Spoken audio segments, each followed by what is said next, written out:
And if you are making this mistake, please fix it, because it means you are not optimizing your campaigns to the full extent of their ability. Guys, welcome to Renee Holden Marketing, where we discuss lead generation and marketing strategies to help your small business grow. I'm Renee. I'm a marketing specialist, and today we are wearing a top that I have never worn before. It's pretty cute. I think it's cute. It looks kind of weird on camera, but we'll see if we wear it again. Okay, so today I really want to talk about mistakes people make when creating their social media marketing reports. Okay, mistake number one is not choosing the right metrics to measure.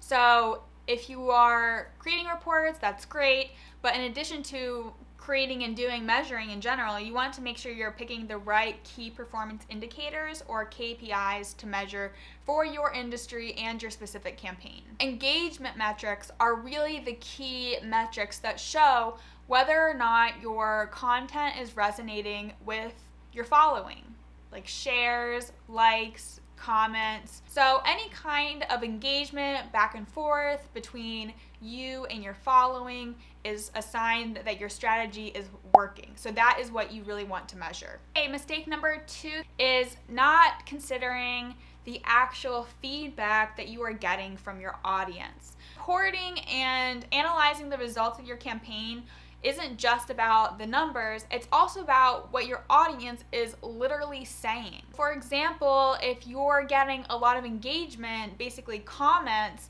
about, something's confusing your audience, they don't understand, engagement metrics in this sense could be showing that your content is confusing and maybe frustrating your audience. These kinds of engagements aren't necessarily positive, but they are giving your company feedback, and they're important to consider when creating your next strategy or trying to figure out what kind of content will actually work for your audience. Okay, third mistake I always see on social media reports, and this is a huge mistake, and that is to test out different types of content with your audience. Part of working in marketing and operating in a market in general is considering what your competitors are doing.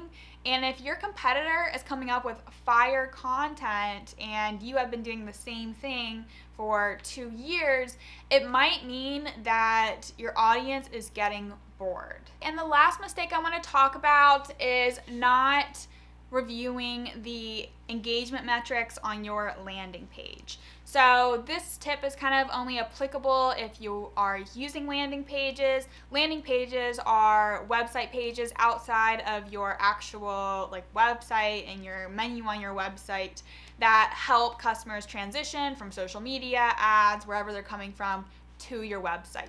So basically the point of the landing page is to tell your customers very quickly what the value proposition is and what's in it for them, so that they will sign up for a meeting with you, register for a newsletter, register for a webinar, whatever it is. Make sure you don't have a super high bounce rate. Make sure you can see what links that your audience is clicking on, what they maybe are interested on the landing page, what's grabbing their attention there. You can do this with Google Analytics and probably your website provider most likely. Try to avoid these mistakes at all costs so you can continuously optimize your campaigns and see success on social media.